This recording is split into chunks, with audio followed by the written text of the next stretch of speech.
If you're listening to this, you may drift off before the end. So before you do, make sure to subscribe and turn on notifications. Before we start, drop a comment with where you're listening from and what time it is. Now, close your eyes. Just relax, take a deep breath, and let everything go. Good night. Now we can begin. The mask was heavier than I expected.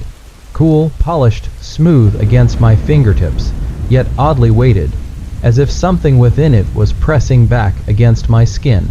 It fit perfectly over my face, too perfectly.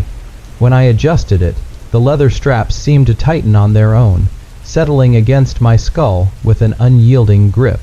All around me, figures moved through the festival square, their faces obscured beneath elaborate masks of ivory, onyx, and shimmering gold. The air was thick with the scent of burning incense, wood smoke, and something faintly metallic like iron. Lanterns swayed in the night breeze, casting shifting shadows that made it hard to tell where one person ended and the next began. Somewhere in the distance, the slow, rhythmic beat of a drum echoed through the streets. 1, 2, 3, it matched the pulse in my temples. The Festival of Masks had begun. I hadn't wanted to come here, not really. The village was older than any map had recorded, older than the twisted, gnarled trees that lined the hills around it. I had followed my friends, drawn in by whispered rumors of a festival that only happened once every decade. A celebration steeped in mystery, where no one spoke of what happened after sunrise, only that the masks must be worn, and they must not be removed. A woman in a red cloak passed by, her mask a stark white porcelain with no eye holes, no mouth, just a blank, featureless face. She did not turn her head, yet I felt her watching me. I swallowed and looked away. The festival carried on around me, swirling with color and motion. The masked dancers moved through the square in slow, deliberate patterns, as if their steps followed some unseen rhythm. Cloaked figures stood at the edges of the firelight, their masks glinting, their features unreadable. I felt the heat of the flames against my hands, but no warmth reached my skin. The air was cool, too cool for how close I stood to the fire. The drumbeat quickened. A low hum rose from the crowd, a deep, resonant sound that sent vibrations through my bones. It wasn't quite music, not quite words, more like a summoning. I turned to my friend, Henry. His mask was painted black and silver, the shape of a long, beaked bird. "What's happening?" I murmured, but my voice came out wrong. Muffled, distorted, as if the mask absorbed the sound before it could reach the air. Henry didn't answer. He was staring straight ahead, eyes fixed on the fire. His fingers twitched at his sides. I reached out, grabbed his arm, "Henry," but when I touched him, his skin felt wrong, not like flesh. Like porcelain, the realization came slowly, the pressure on my own face, the way my breath no longer fogged in the cold air, the feeling that something had changed. I reached up to pull at the mask, and it wouldn't budge. The leather straps were gone, melted into the mask itself. The edges had fused to my skin, smooth, seamless, like it had never been separate from me at all. Like it was no longer something I wore, but something I had become. The drums stopped, the humming ceased, the fire flickered once, twice, then died, plunging the square into utter darkness. And in the silence, a single voice whispered, "Now, we wait for sunrise." The silence stretched long and heavy. It wrapped around the festival square like an unseen fog, thick enough to choke on. The fire had gone out completely, but the scent of smoke still clung to the air, burning but not warm. I couldn't move, I couldn't breathe. The mask was tight against my skin, unyielding, smooth as bone. My fingers scraped against its edges, searching for a seam, a break, any sign that it could still be removed. But there was nothing, no strap, no division between me and it, and I wasn't the only one. All around me, the festival.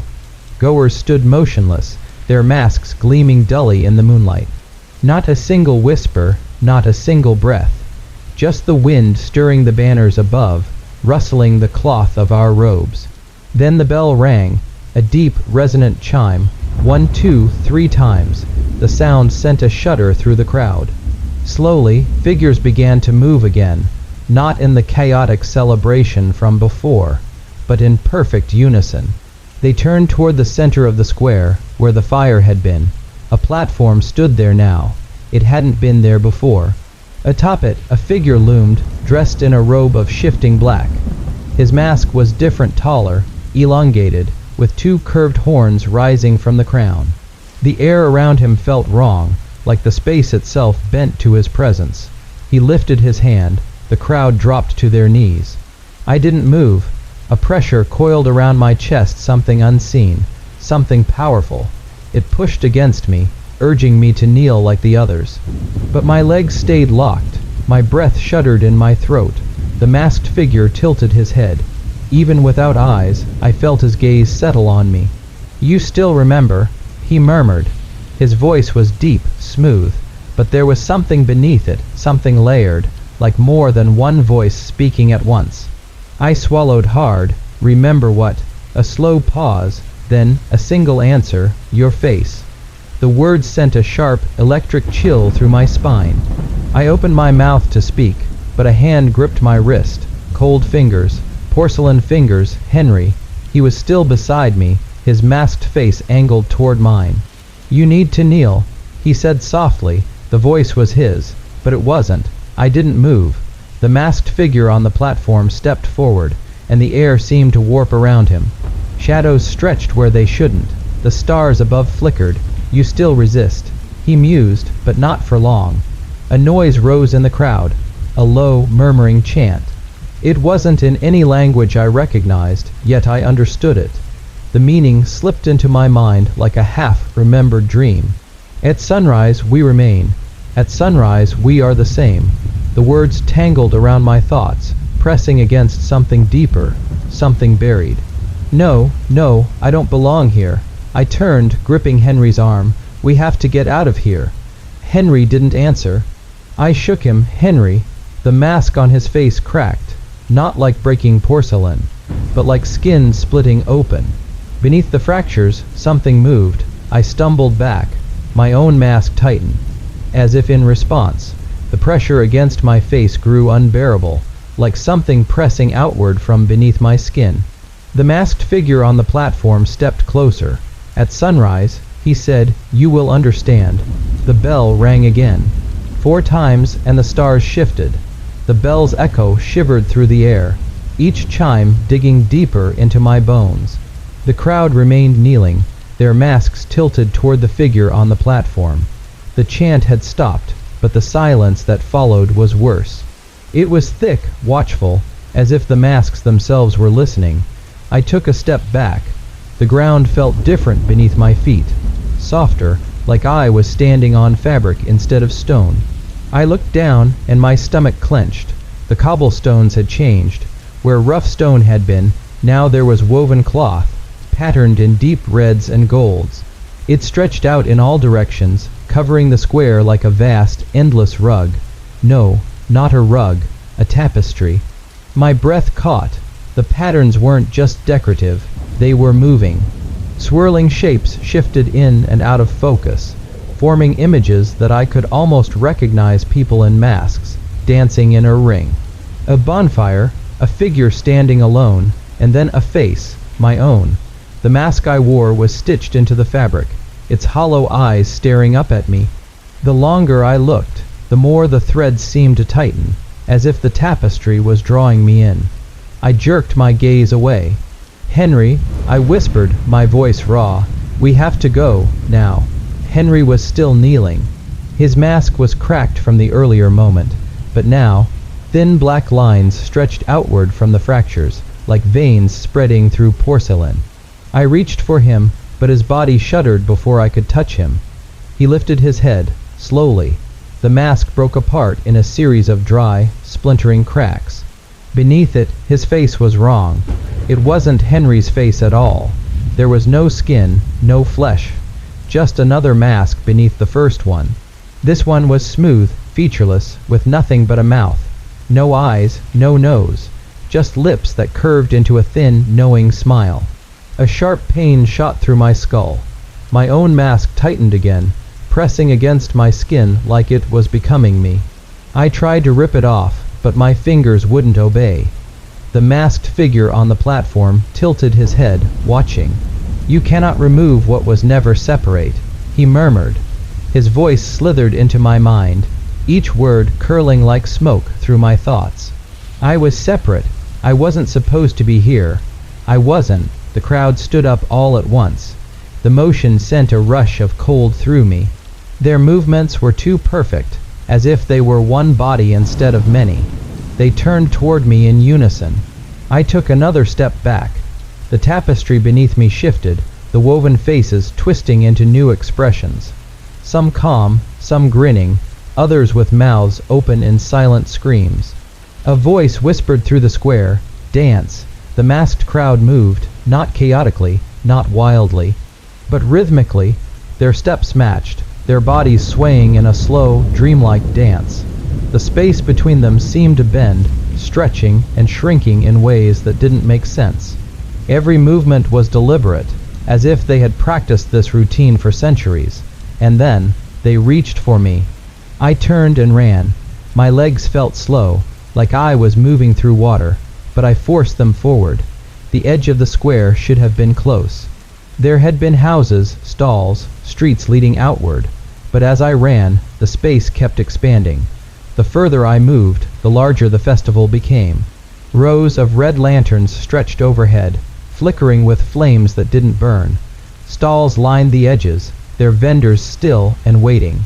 The ground beneath me shifted from tapestry to sand, then to something else entirely, wooden planks, like a stage. I skidded to a stop. The crowd was gone, so was the masked figure.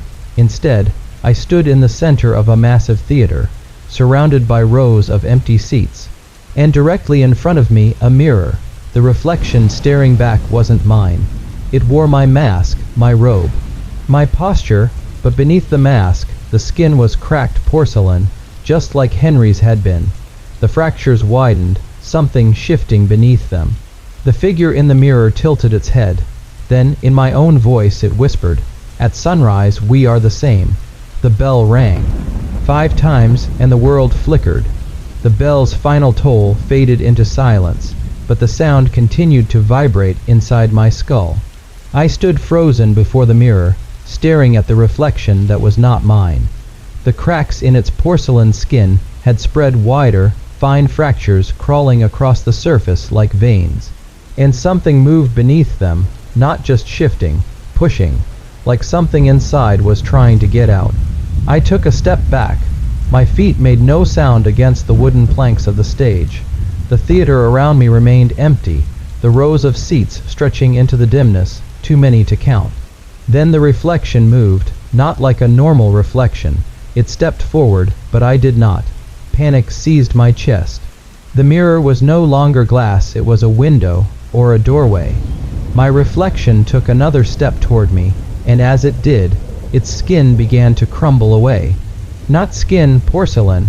It fell in dry, brittle flakes, revealing something beneath.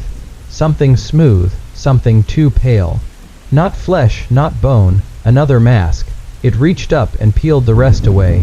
I didn't want to see what was beneath, but I couldn't look away. The new face was a featureless expanse of ivory, except for the eyes, too many of them, some open, some closed, some staring directly at me, unblinking, and the mouth. It stretched open in a slow, deliberate movement, revealing nothing inside but endless dark. I stumbled backward, heart hammering. The wood beneath my feet groaned, but the theater itself remained silent.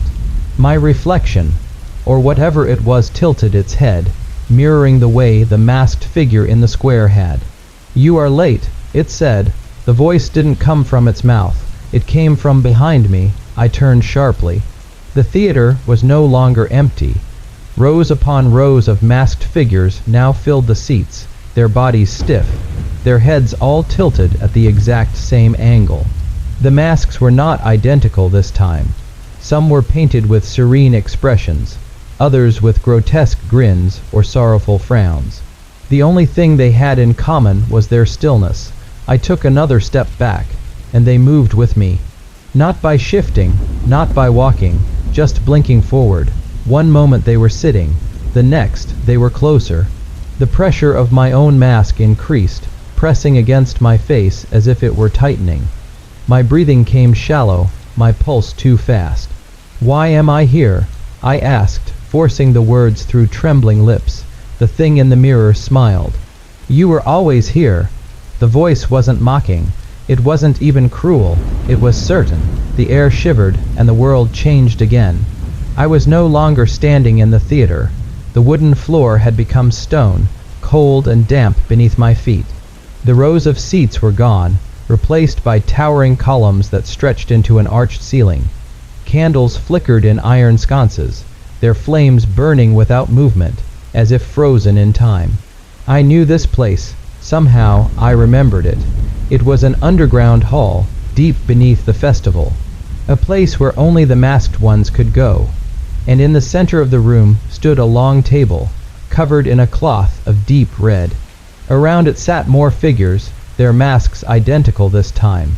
Smooth, featureless, colorless. One chair remained empty. The one directly across from me. I did not move.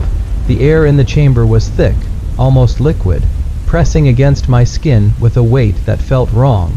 My own mask had grown heavier, as if the longer I wore it, the more it became a part of me. One of the figures at the table finally moved. It lifted its hand, slow and deliberate, and gestured toward the empty seat. "Sit," it said, not a request. Not a suggestion, a command. I hesitated. Somewhere above me, above the stone, above the earth. I knew the festival was still happening. The lanterns still flickered. The crowd still danced. But down here, in the hidden places beneath, something older was happening. Something I had already become a part of. The figures at the table waited, silent, expectant. The empty chair remained mine. And I knew, once I sat down, I might never leave. The candlelight flickered. The air shifted. A decision had to be made. And 21 parts remain. The empty chair waited. I didn't sit. The figures at the table did not move, but their presence grew heavier, pressing against the air itself. The featureless masks betrayed nothing, no impatience, no curiosity, only expectation. A soft sound echoed in the vast chamber, a low creak, like wood shifting beneath unseen weight. I felt it in my bones before I understood its meaning. The chair was getting closer, not by being pushed, not by being pulled. It was simply rearranging reality, shifting into the place where I would eventually have to sit. My heart pounded against my ribs, but my body remained still. If I moved, if I reacted, I felt as though the room itself would decide for me. The walls seemed further away now, the ceiling impossibly high. The candles in their iron sconces no longer flickered. Their flames burned motionless, like paintings on a canvas. Time had stopped, or maybe it had never existed down here at all. One of the figures finally spoke. "You should not hesitate." The voice was neither male nor female. It had no tone, no weight, as if the words were merely the shadows of something much older. I swallowed, my throat dry. Why? A pause. Then another figure tilted its head the same precise, unnatural angle I had seen before. "Because this seat was always yours." The words unsettled me, but they did not surprise me. Somewhere deep inside, I already knew they were true. I had known from the moment I arrived at the festival, hadn't I? The strange familiarity, the way the mask had fit too perfectly, the way the people had spoken to me not as a stranger, but as someone returning home. I hadn't been invited. I had been expected. The chair scraped forward another inch, a whisper of movement, but the sound rang out like a bell tolling through the chamber. My body tensed, the walls pressed closer, the figures waited. Then, before I could decide, before I could force my limbs to act, the choice was made for me. The candlelight shuddered, and I was no longer standing. I was seated. I didn't remember sitting down. But I was here. The chair held me as if it had always known my shape, its high back curving just enough to cradle my shoulders. My hands rested on the cloth, covered table, fingers stiff, unmoving. Something was beneath the cloth. Something solid, smooth. I resisted the urge to lift the fabric. I wasn't sure I wanted to see. The figures did not react to my sudden placement at the table.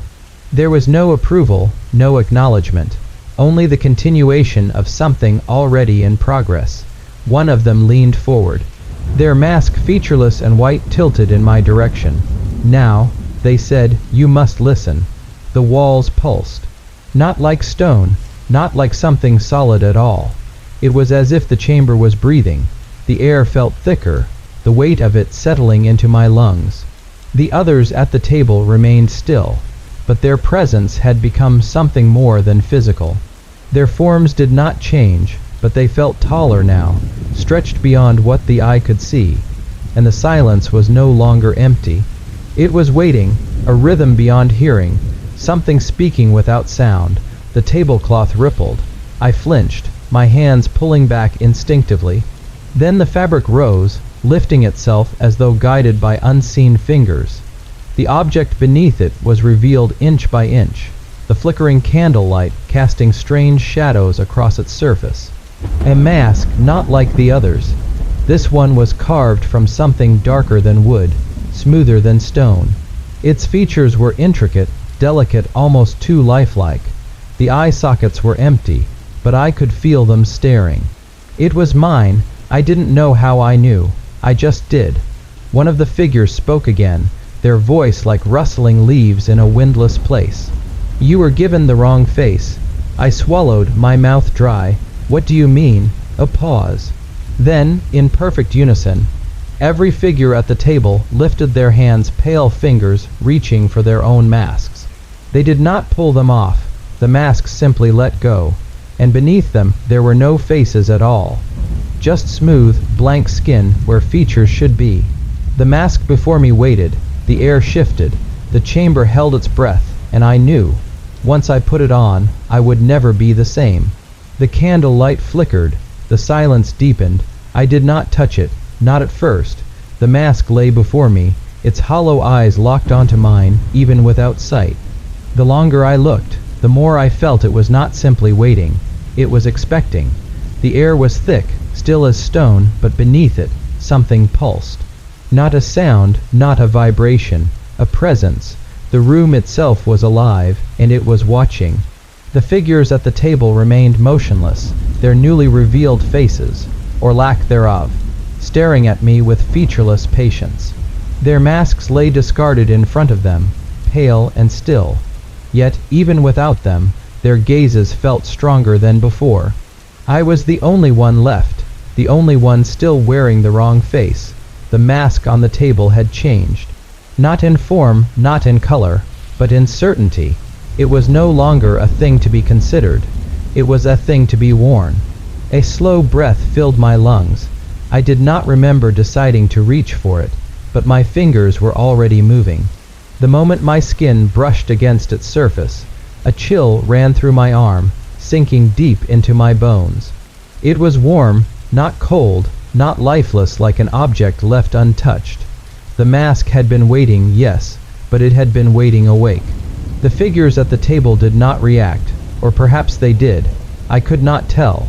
The edges of their forms seemed softer now, the candlelight turning them into silhouettes without substance. Their presence was still heavy, still suffocating, but it was as if they no longer existed as bodies, only as witnesses.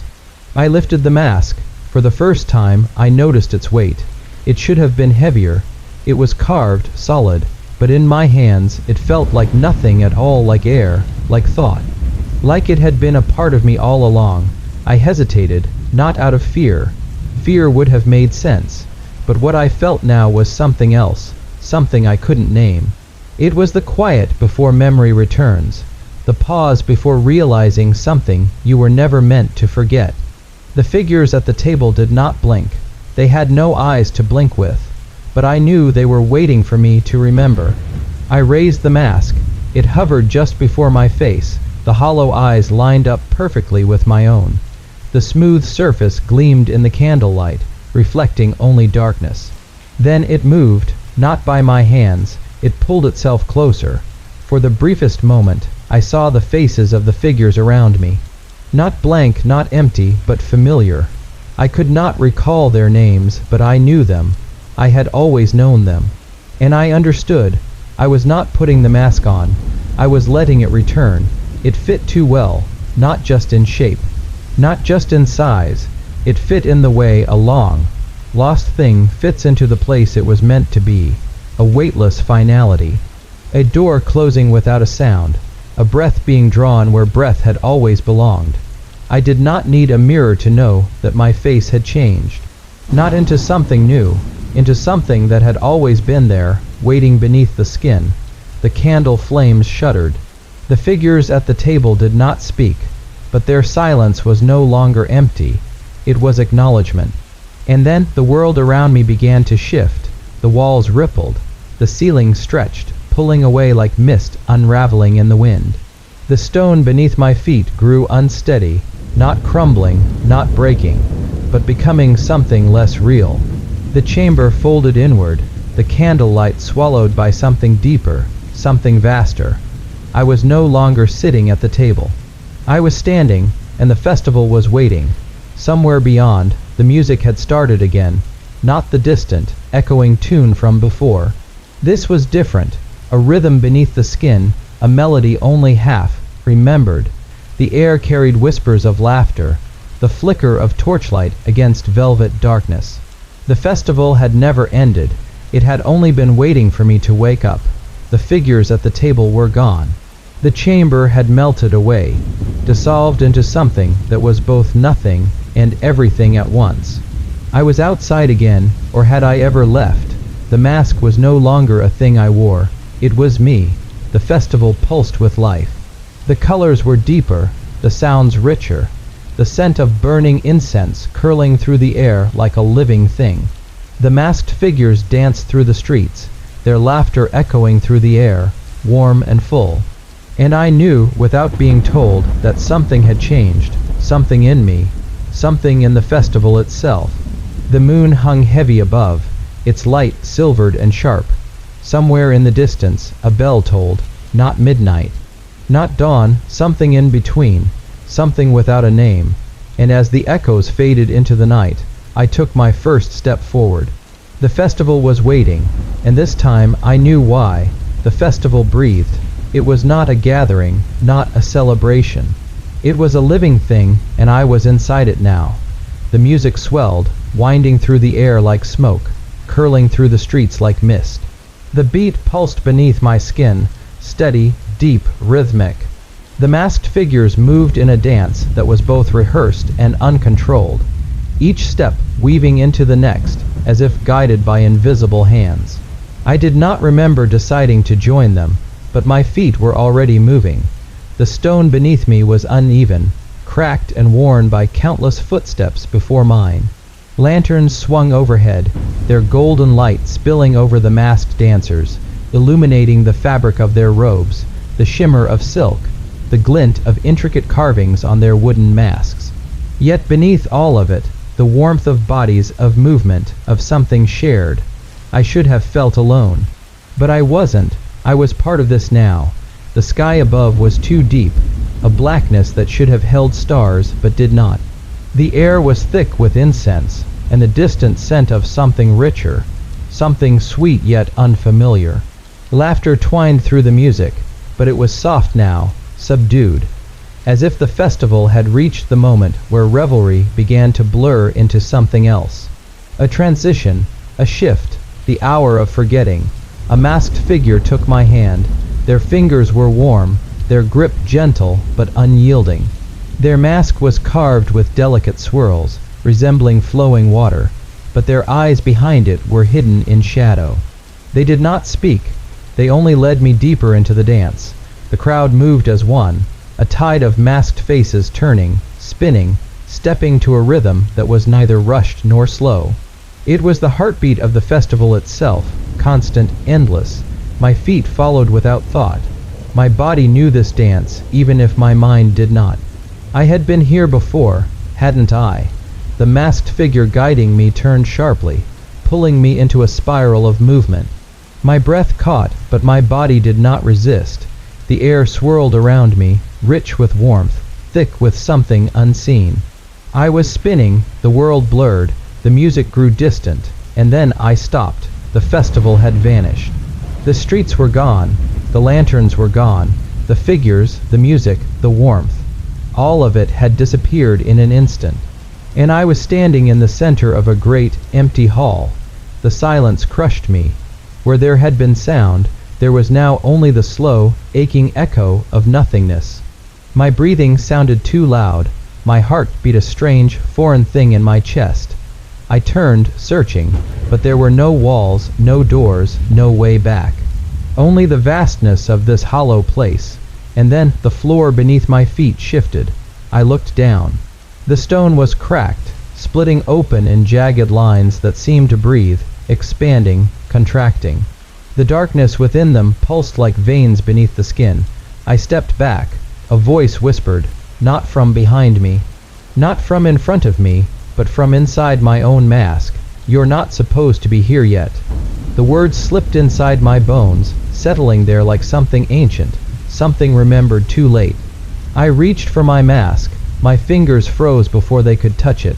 Something inside me whispered, don't. The air quivered, and the hall was no longer empty.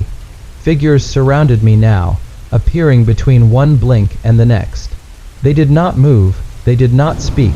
Their masks were not like mine.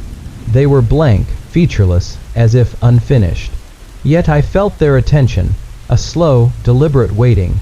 The voice inside my mask spoke again. You need to remember. The cracks beneath me widened. The whispering figures stepped closer. The edges of my vision blurred, and somewhere, far beyond this place, the festival music began to play again. I was not gone, not yet, but I was no longer where I was supposed to be. The figures did not move. They surrounded me in perfect stillness, their blank masks smooth and featureless, as if waiting for something yet to be carved. Though their faces lacked eyes, I could feel them watching, their presence pressing against my skin like a second layer of air. The cracks in the floor pulsed beneath me, veins of shifting darkness splitting the stone. The whisper from inside my mask still echoed in my mind. You need to remember. But remember what? I took a slow step back. The figures moved with me, their stillness breaking without sound, as if time had simply adjusted itself to place them closer. Their masks blank, waiting, unfinished seemed to shift, faint impressions flickering across their surfaces, as though something unseen was trying to take shape. I did not want to know what. The air here was different, not heavy, not thick with warmth like the festival streets had been. It was thin, almost fragile, as if the space itself could collapse if I made the wrong move. I glanced up, searching for something, anything, that could tell me where I was. But there was no ceiling, only a vast, stretching nothingness, dark and depthless, as though the sky had been scraped away, leaving a space where something else should have been. A single lantern flickered above me, hanging from nothing at all. Its flame burned without smoke, casting light that didn't quite reach the edges of the hall. And beyond that, in the farthest point of the darkness, a door. The figures moved again, but this time it was not to step forward. They turned their heads in unison, not toward me, toward the door, as if something on the other side had just begun to move. I felt it too, a presence, subtle at first, but growing, pushing at the edges of the space like an incoming tide.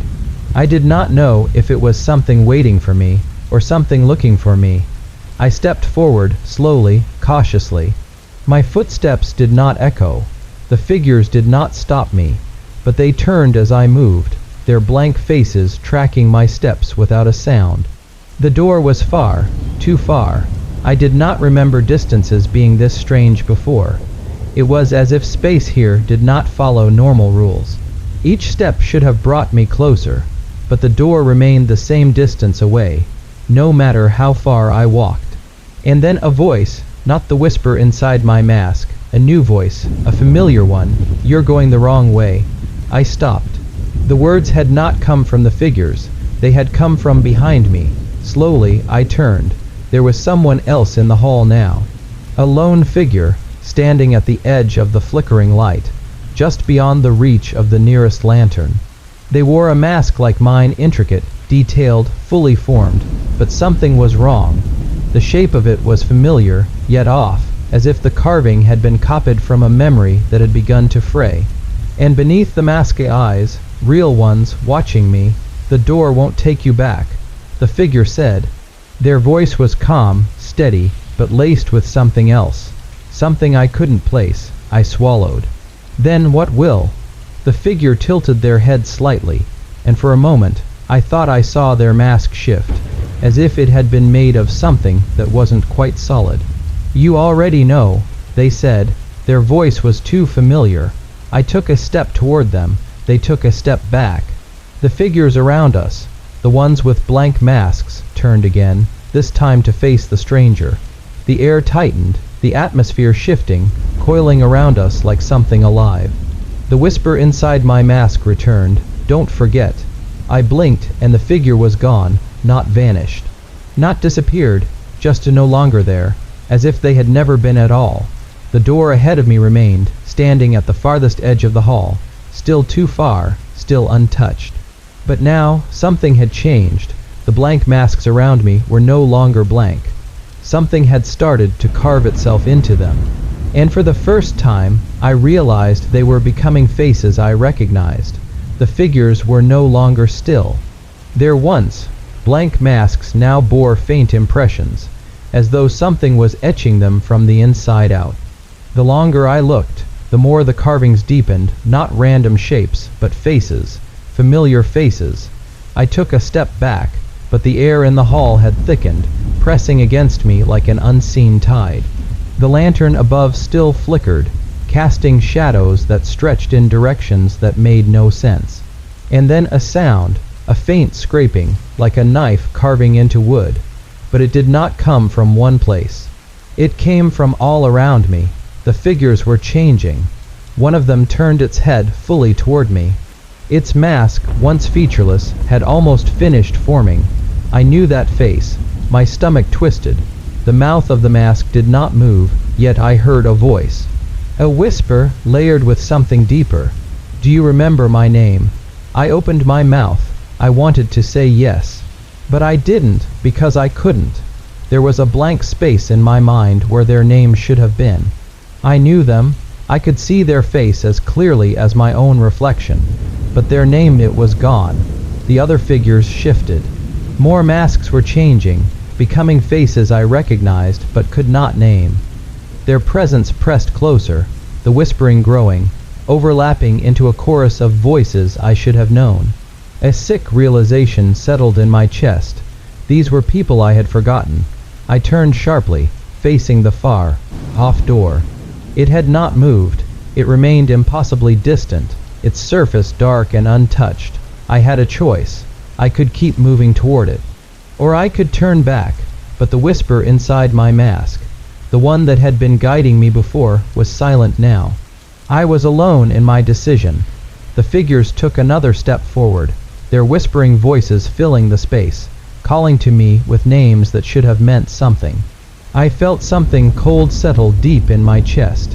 Had I truly forgotten them, or had I chosen to forget? My hands trembled, and then something shifted, not in the hall, not in the air, in me, a memory, buried, distant, but suddenly stirring at the edges of my mind.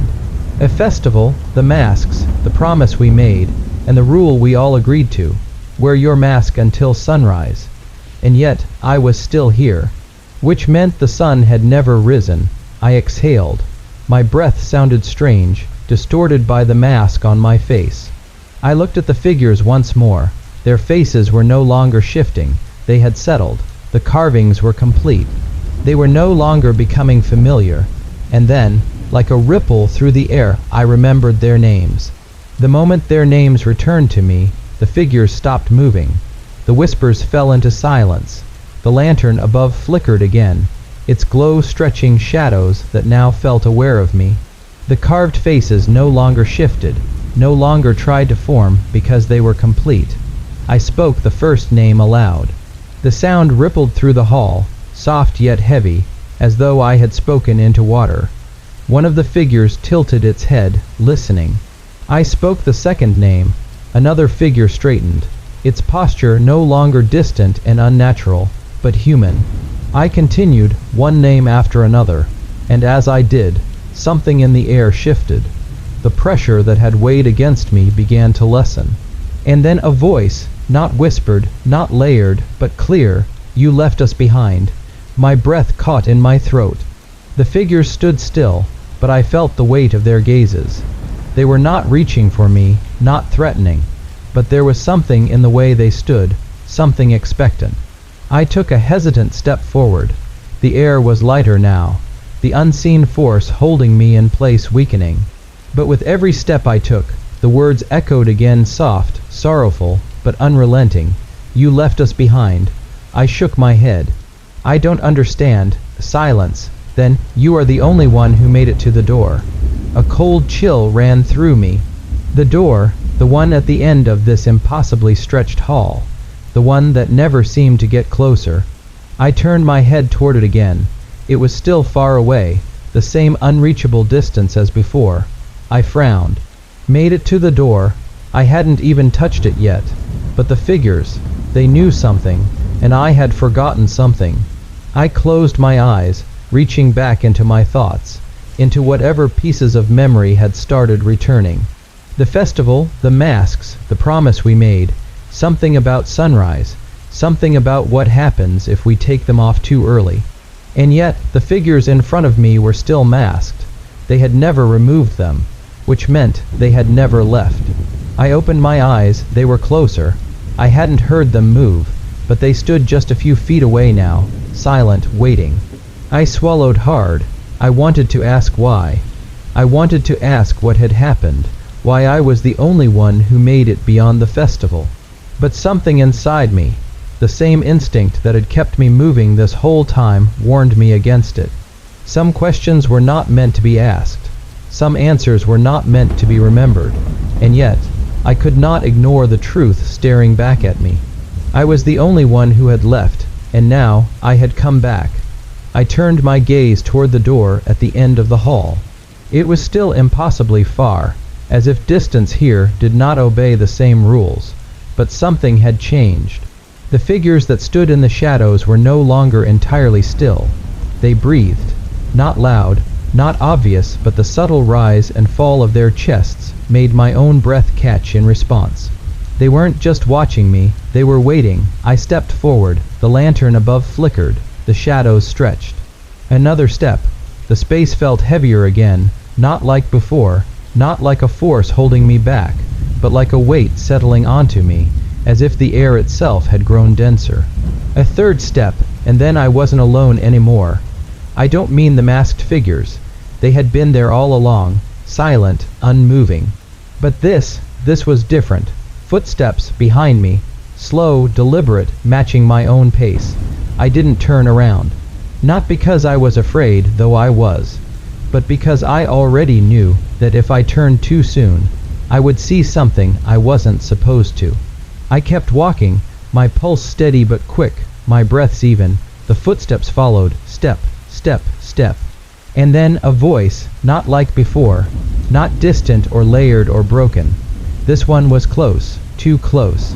"You were supposed to stay." I stopped walking. The voice had come from just behind my shoulder, a breath away. I swallowed the instinct to run. There was no point in running. Something cold touched my wrist, not fingers, not a hand, but something thin and sharp, something like the edge of a mask's ribbon, grazing my skin. "You were supposed to stay." I opened my mouth, trying to find words, but what could I possibly say? I had left. I had broken something. A rule, a vow, a fate that had already been decided. And now, the ones who remained wanted to know why. I turned my head slightly.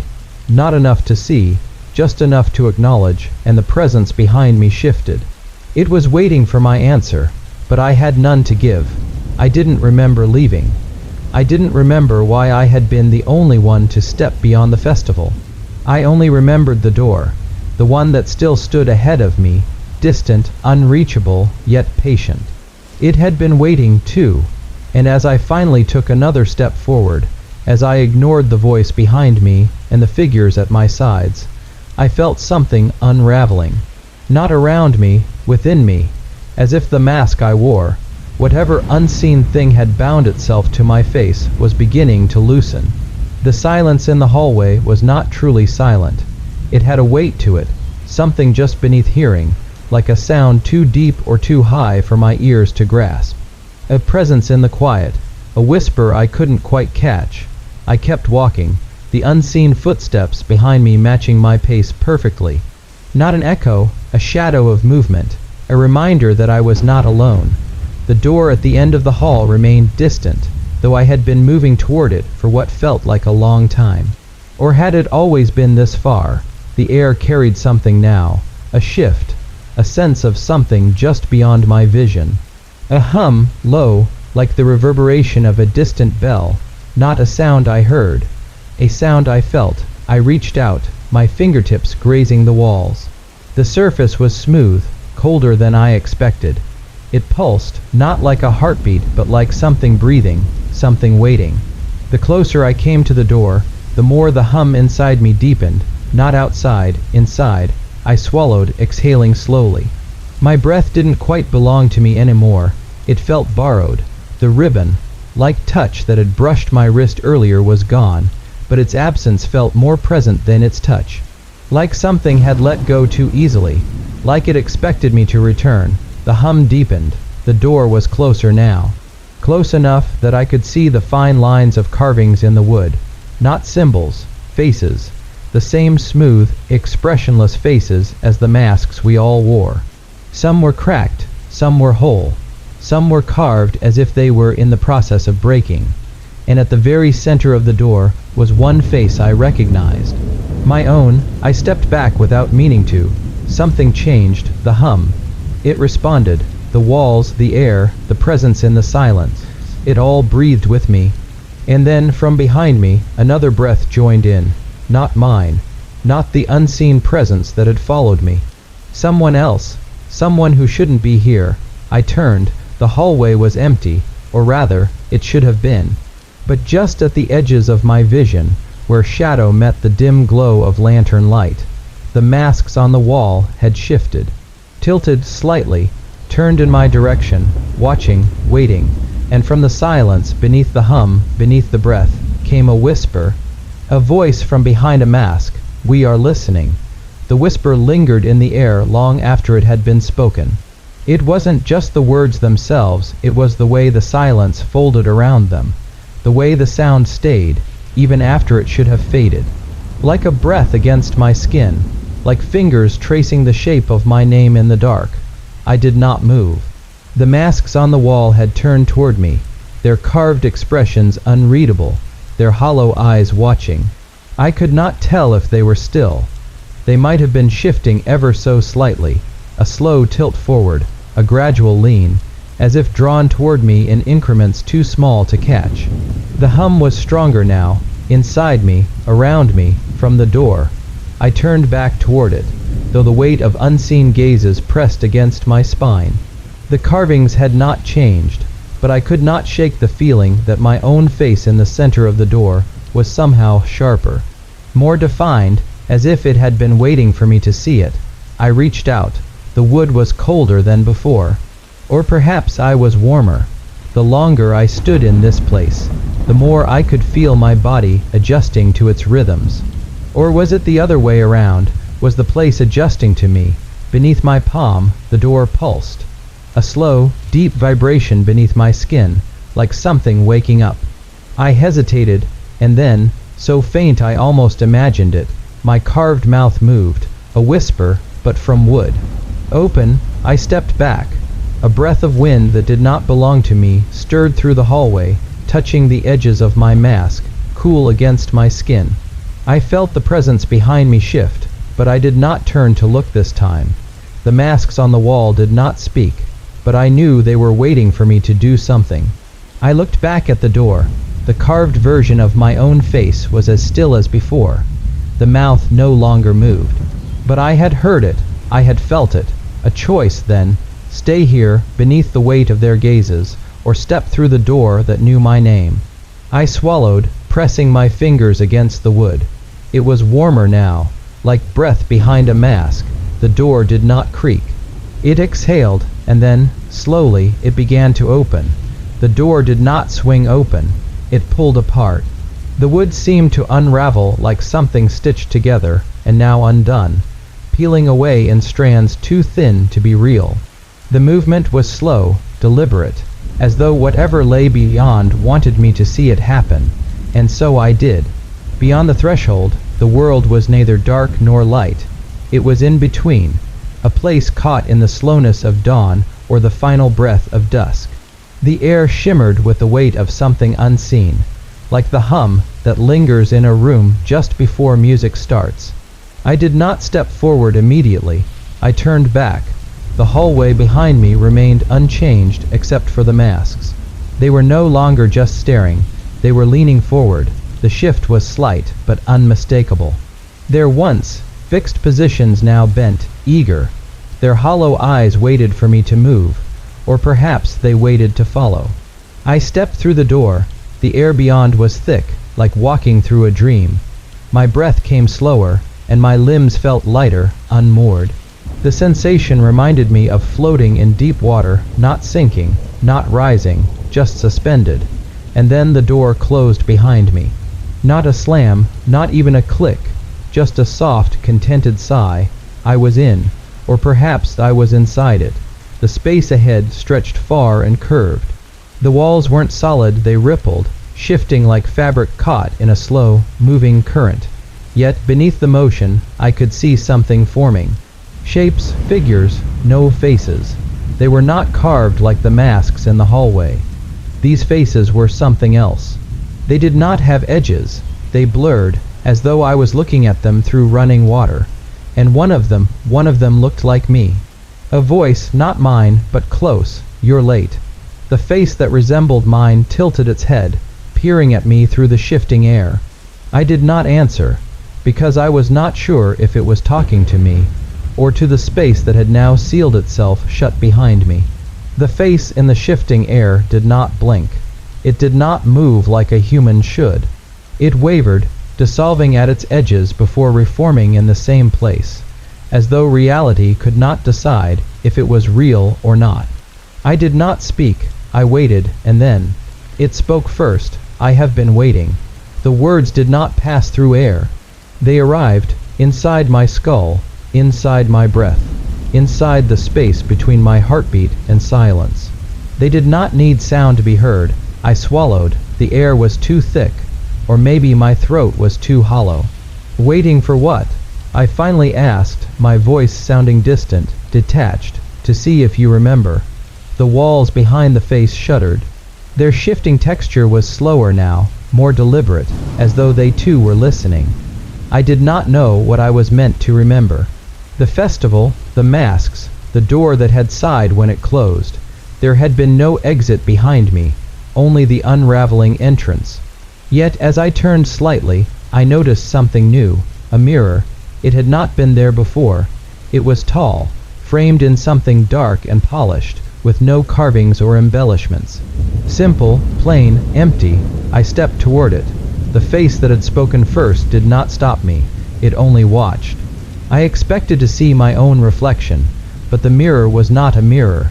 It was a doorway, and on the other side, something stood there.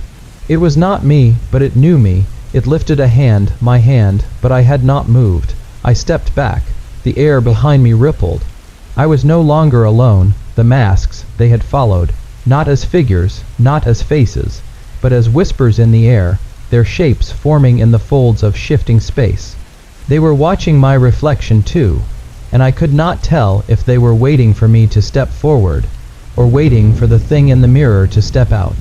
I did not move, neither did the thing inside the mirror, but it was breathing. I could see the slow rise and fall of its chest, the way its shoulders tensed like it was holding itself back. It did not mimic me, did not match my posture. Instead, it stood as though it had been waiting long before I arrived. The air between us rippled, thick with something unseen. The space beyond the glass did not belong to me. I was an intruder here. Behind me, the shifting whispers of the masks grew heavier. I could feel them pressing closer, not with weight, but with a presence that threatened to become solid at any moment. The thing in the mirror lifted its hand again. This time I felt it, a chill against my palm, a sensation like fingertips brushing against my skin, yet my hands remained clenched at my sides. I did not reach back, I did not breathe, but my reflection did. The mirror was not glass, it was something else.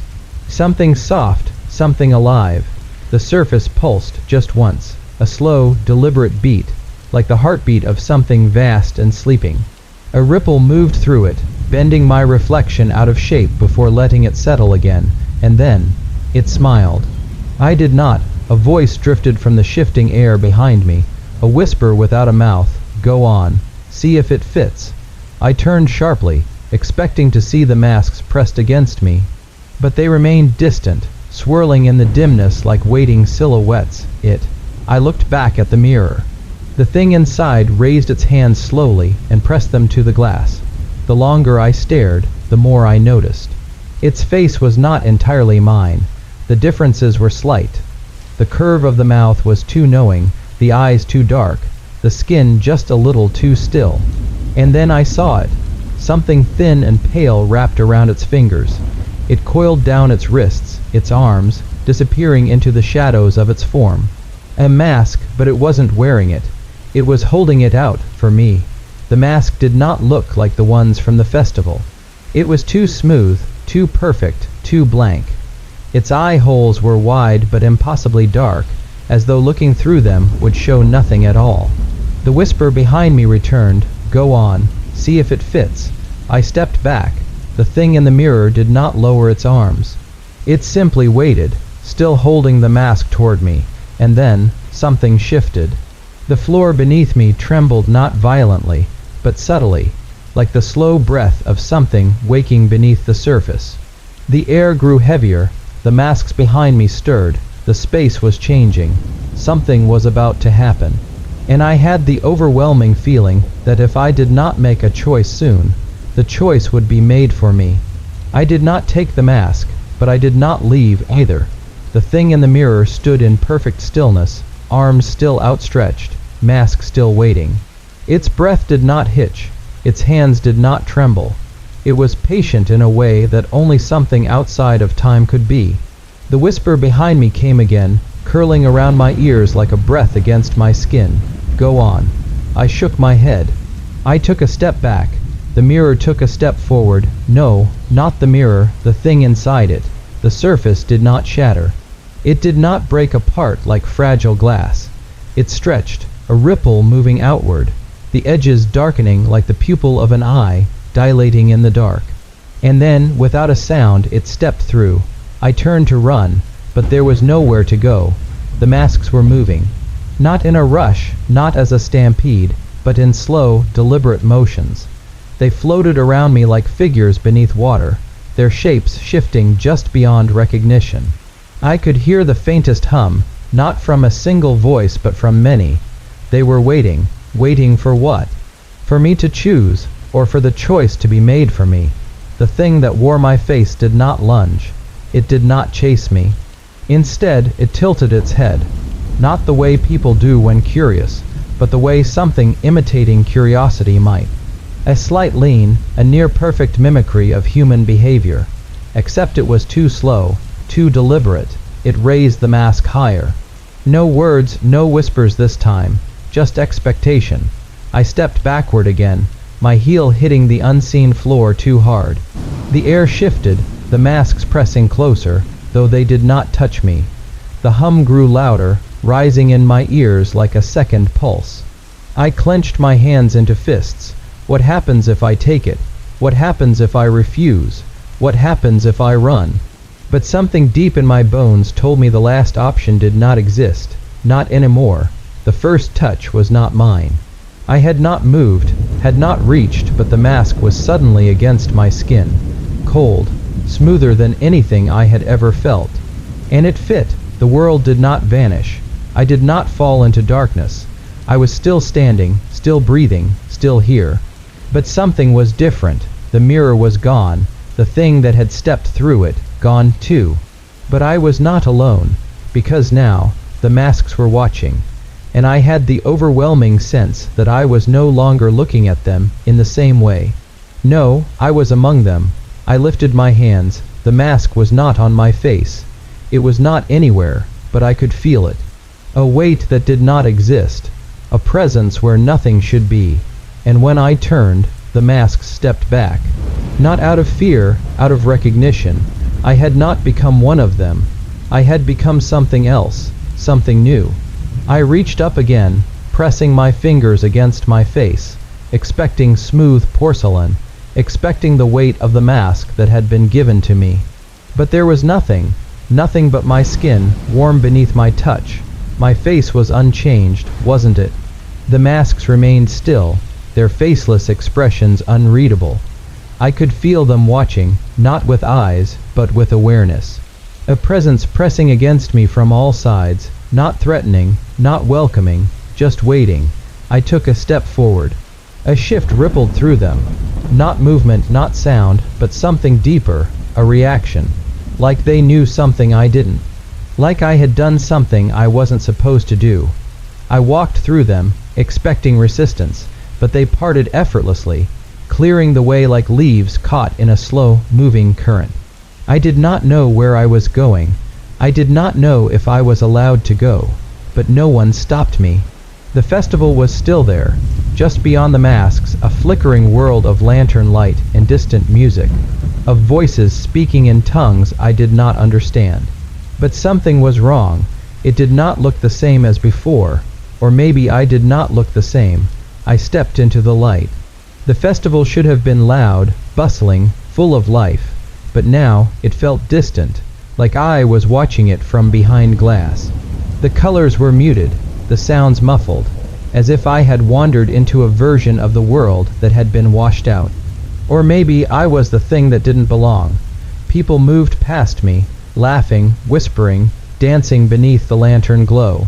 They did not look at me, did not see me.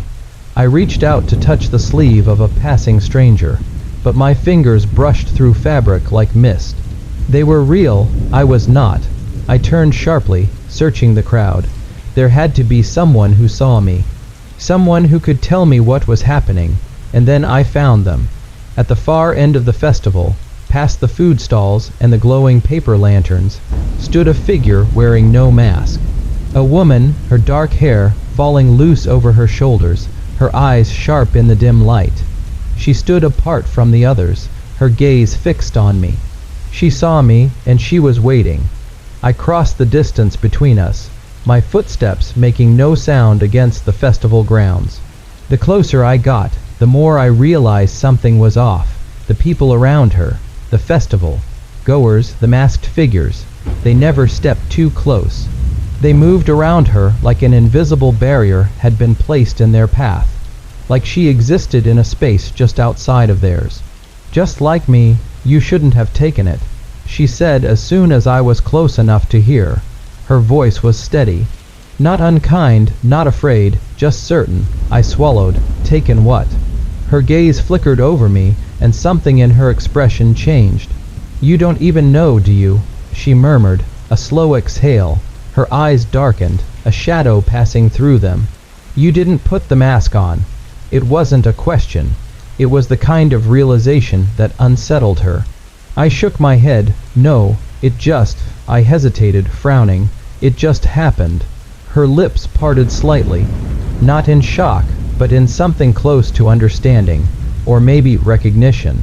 The festival sounds blurred. I was aware of them, but they no longer felt important. Only this moment did. The woman stared at me for a long time. Then, with deliberate slowness, she stepped closer. Not too close, but close enough that I could see the way her fingers trembled at her sides. Listen to me, she said quietly. Her voice changed, softer, lower, like she was speaking something dangerous aloud. You don't have a mask. I opened my mouth to argue, to tell her that I had felt it, that I knew it was there. But before I could speak, she shook her head. No, not one that can be seen. The words sent something cold through me. It settled beneath my ribs, an understanding I did not ask for. I clenched my hands into fists. What does that mean? She hesitated.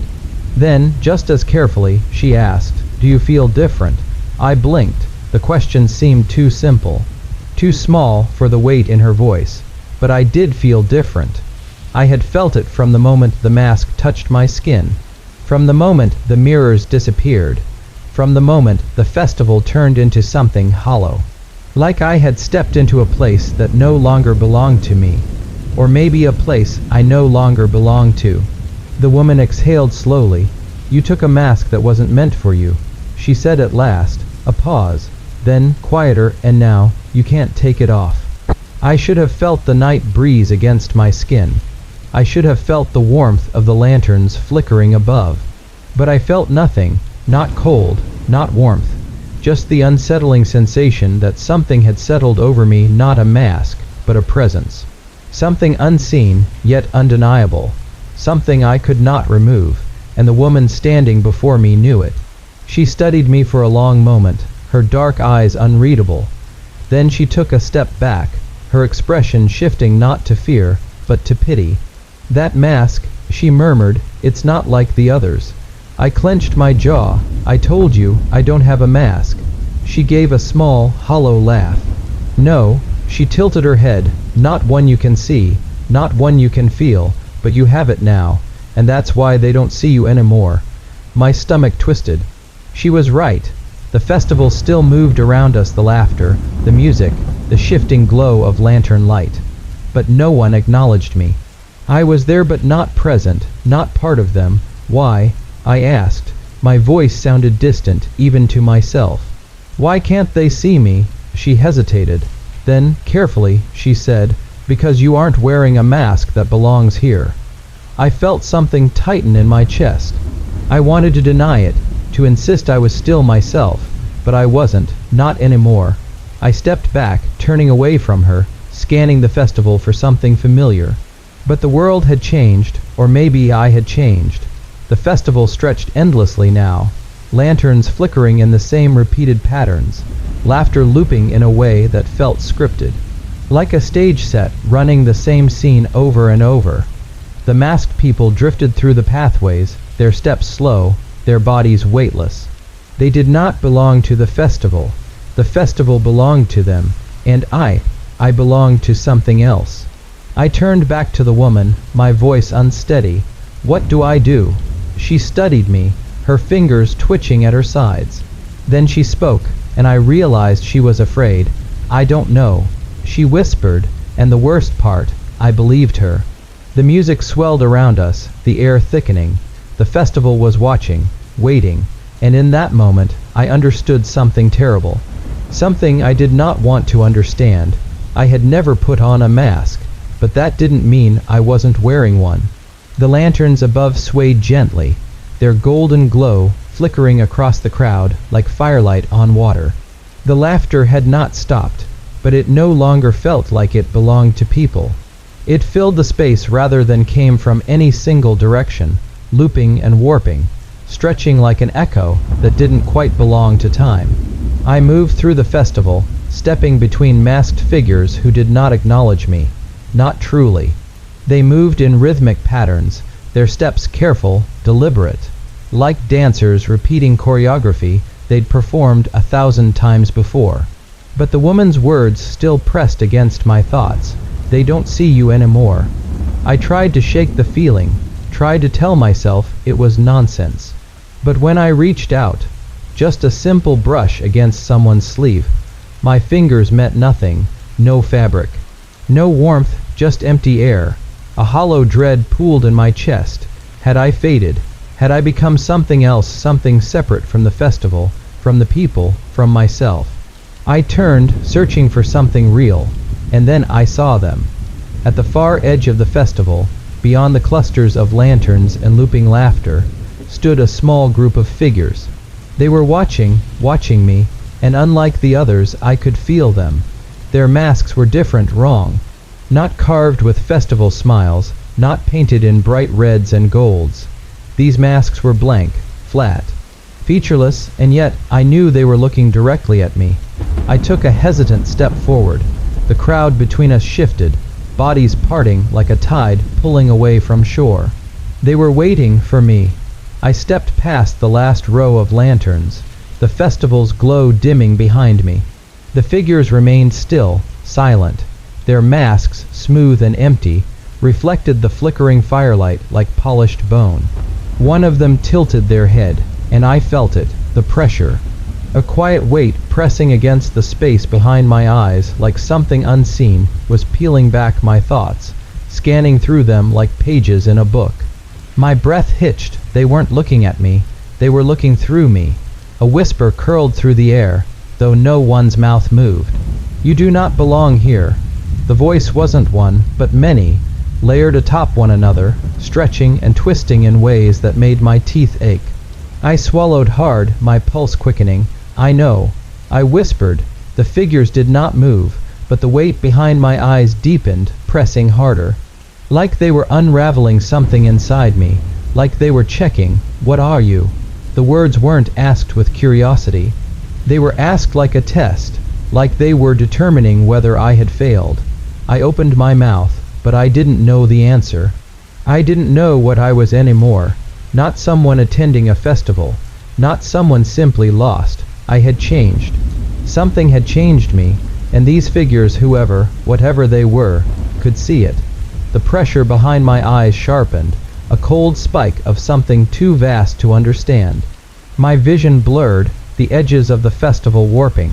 Then, just as suddenly, it stopped. The weight lifted. The figures stepped back, and then, as one, they turned away. A cold rush of panic seized my chest. "Wait!" My voice cracked, my hands reaching out. They were leaving, disappearing into the dark, and somehow, I knew if they left, I would never understand. I would never know what I had become. I would never know what waited beneath my mask. I took a step forward, but the festival pulled me back. The laughter swelled, the lanterns flared, and the faceless figures melted into the night, taking their knowledge with them. I was alone again, surrounded by masks that could no longer see me, and yet I had never felt more watched. The laughter of the festival stretched thin. It wove between the lanterns and the winding paths, but now it felt like a sound coming from somewhere deep beneath the ground, rising up through the cracks. I stood motionless where the faceless figures had disappeared. The weight they left behind still pressed against my chest, as if the air had thickened, making it harder to breathe. I turned back toward the crowd, searching for anything that made sense, but something had changed. The festival was still alive, the masked figures still moved in rhythmic steps. The stalls still stood, their banners rippling gently in the breeze. But the colors felt duller, the lights seemed dimmer, and worst of all, the faces beneath the masks felt emptier. I moved through them carefully. My own mask was still in place, still pressing against my skin. I reached up, fingertips grazing the edge, but the moment I tried to lift it, a sharp voice cut through the air. "That is not allowed." I froze. The speaker was a man sitting behind a small wooden stall, carved with strange swirling patterns. His mask was golden, expressionless except for two dark, hollow eye holes. Behind him, on a display covered in dark velvet, lay hundreds of masks. Some were like mine, simple and painted. Others were elaborate, decorated with twisting patterns and embedded stones. A few were cracked, the paint peeling, revealing something beneath. A material that did not look like wood, or porcelain, or anything familiar. The man tilted his head slightly. His voice was calm, patient. "You must not remove it." I hesitated, dropping my hand from my mask. "Why not?" My voice was quieter than I intended. The masked man did not answer right away. Instead, he gestured to the masks spread before him. "Would you like a different one?" Something about his tone unsettled me. It wasn't a question, it was an offer. An exchange, as if he already knew my mask no longer fit. I took a step closer. The masks in front of me whispered as the wind passed over them, the sound of rustling leaves in the dead of night. Somewhere behind me, the festival continued, but it felt farther away, as if it were receding, pulling back. The masked man watched me in silence, waiting. Finally, I spoke. "I don't want a new one." His head tilted again, just slightly. "Then why do you reach for the one you wear?" I didn't have an answer, because I wasn't sure. Something about my mask felt heavier than before. Tighter, the edges pressed into my skin in a way I hadn't noticed when I first put it on. Had it always felt like this? Or had something changed? The man leaned forward slightly. His voice softened. "You have been here too long." The words sent a chill down my spine. Before I could respond, he reached beneath his stall and pulled out something wrapped in faded cloth. Slowly, carefully, he unfolded it. A mirror. I didn't want to look. Every instinct told me to turn away. But I couldn't. My hands trembled as I reached for it. The masked man let me take it without a word. I lifted the glass, tilting it toward my face, and I stared. The mask covered my features. That much was the same. But my eyes, they were not mine. Dark, hollow, empty, like something had already started to take me away. Like something had already begun to replace me. My pulse pounded in my ears. I reached up again, fingers pressing against the mask. It did not budge. It had sealed to my skin, melded, became a part of me. I staggered back, nearly dropping the mirror. The masked man only watched, waiting. "It is too late now." His voice was neither kind nor cruel, just certain. I shook my head. "No, there has to be a way to. Would you like a different one?" He repeated. Something about his tone made my breath hitch. As if he wasn't talking about replacing my mask. As if he was talking about replacing me. I turned away from him, from the whispering masks and the golden lanterns. The festival had changed around me. The masked figures still danced, still laughed, but their movements had slowed. Their heads turned ever so slightly in my direction. They were watching, they had noticed, and I knew if I stayed here much longer, I would never leave. I took a single step back, and the ground beneath me shifted. The festival was unraveling. The stalls and lanterns flickered like candlelight in a strong wind. The figures blurred, their edges warping, as if they weren't entirely real. Or worse, as if I wasn't entirely real anymore. A single thought pulsed through me. I have to get out. I turned and I ran. The laughter swelled behind me, stretching, twisting, becoming something wrong. My feet pounded against the earth, the festival blurring past me. The air felt thicker, heavier, like I was running through something that was trying to hold me in place. I didn't stop. I didn't look back, because I knew if I did, I might see what I had become. Somewhere in the distance, a bell tolled. Deep, hollow, final, and the festival began to fade. The bell's toll still echoed in my ears, vibrating in my chest like a second heartbeat. I ran, the festival warping around me, the lanterns smearing into streaks of gold and red. My feet barely felt the ground, yet every step sank deeper, as if I were running through something unseen, something thick, something pulling me back. I didn't look at the masked figures, but I felt them, their empty eyes pressing against my skin, their slow movements turning sharp. They had noticed, they were following. The stalls blurred past me, the scent of incense twisting into something burnt. The laughter, high, stretched, morphed into a sound I didn't recognize, a whisper that curled into my ears, too close, too deep. "You are not ready to leave." My steps faltered. The whisper had come from beside me. I turned my head, and something ran alongside me. It wasn't a person, not fully. It wore a mask like mine, simple, painted, but its limbs were too long, its body stretched and bent in ways that weren't natural. The mask tilted toward me, empty black holes where eyes should have been. It matched my pace, every move, every breath. As if it was trying to become me, I pushed forward, faster, lungs burning. The ground beneath me rippled. The festival paths twisted, leading me in circles, back through the same stalls, the same figures, the same places. I wasn't getting out. I was going deeper. The masked figures were closer now, their movements jerky, their hands outstretched. The masks they wore shifted as they moved. not physically, but in a way my mind couldn't comprehend. A painted smile became a frown, a blank face became something that watched, and in every mask I saw a glimpse of myself. As if in some way I had always been part of this. A hand brushed my shoulder. I gasped, jerking away. But the moment I did, the ground dropped. I wasn't running anymore. I was falling. The festival disappeared above me. The lanterns and laughter shrank into pinpricks of gold. The masked figures stood at the edge of the abyss, watching. They did not follow, because they didn't have to. I had already arrived. The air around me was dense, heavy with something unsaid. I landed not on solid ground, but on something soft, something that gave slightly under my weight. Fog coiled around my ankles. A dim light flickered ahead, casting stretched shadows that moved on their own. I wasn't in the festival anymore. But I wasn't free either. A voice drifted through the fog, soft, familiar. "You've been here before." I swallowed hard, my throat dry. "No," I whispered, "I haven't." But even as I spoke, something inside me disagreed. The fog shifted. Shapes emerged, arches, stone pathways, old wooden structures. The festival above had been vibrant, alive. But this was older. The stalls were abandoned, their banners tattered. The masks that lined the wooden walls were cracked, peeling.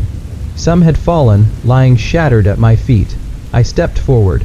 The ground felt damp, like rain had fallen long ago but never dried. The air smelled of earth, of something buried. And then a mirror stood in the center of the path. It was tall, its frame made of twisted metal. The surface wasn't glass. It was something else. Something that shifted, dark and liquid. I didn't want to look. But I had to. Slowly, I stepped closer, breath shallow. The reflection was wrong. I saw myself, but not as I was. The mask was there, covering my face, but my hands, they were fading, not disappearing, changing. The fingers had lengthened, the skin too smooth, too featureless. Like the figures at the festival, like the thing that had run beside me. Like I was becoming one of them. Panic surged through me. I reached up, gripping the mask, pulling. The edges burned against my skin, refusing to move. A voice whispered behind me, "It won't come off." I spun around. A figure stood in the fog. Its mask was identical to mine. Not similar, identical, like it had been made for me. The figure lifted its hand. I felt my own hand rise. It took a step forward. So did I. The space between us shrank, and as I stared into its mask, I understood. I hadn't been trapped. I had been brought back, because this wasn't the first time I had worn the mask. And it wouldn't be the last. The figure in the fog did not move, neither did I. Yet somehow, the space between us was shrinking. Not because either of us stepped forward, but because the world itself was pulling us closer. The air around me felt thicker, heavier, as if I were wading through something unseen. My breath came shallow. The reflection in the mirror flickered, my form shifting in and out of focus. I knew deep inside that if I let this moment stretch too long, the difference between myself and the thing before me would dissolve completely. I would be it, and it would be me. I willed my legs to move, to step back, but they refused.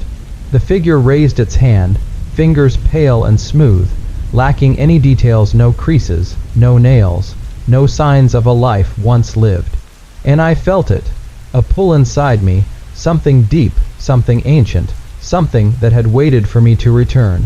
I had spent the entire festival trying to escape, but maybe I had only been walking in circles. The figure tilted its head, studying me, its mask reflecting the dim light like polished bone. "You are almost ready," it whispered. The voice came from everywhere and nowhere, a breath in my ear, a murmur in my chest. My fingers twitched, and I realized something. I was no longer trying to take off the mask. I was afraid of what I would feel if I touched it. Because deep down, I already knew it wasn't something I was wearing. It was something I had always had. A sound rippled through the air, a chime, deep and resonant. The same bell that had begun the festival was now ending it. And with it, the world around me began to change. The fog pulled back, revealing the festival once more.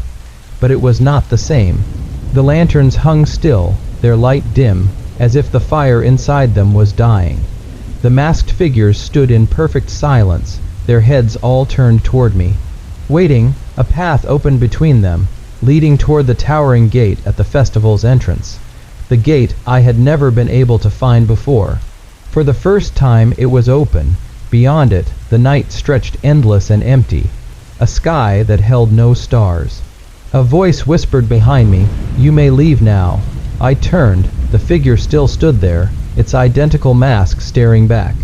But something about it had changed.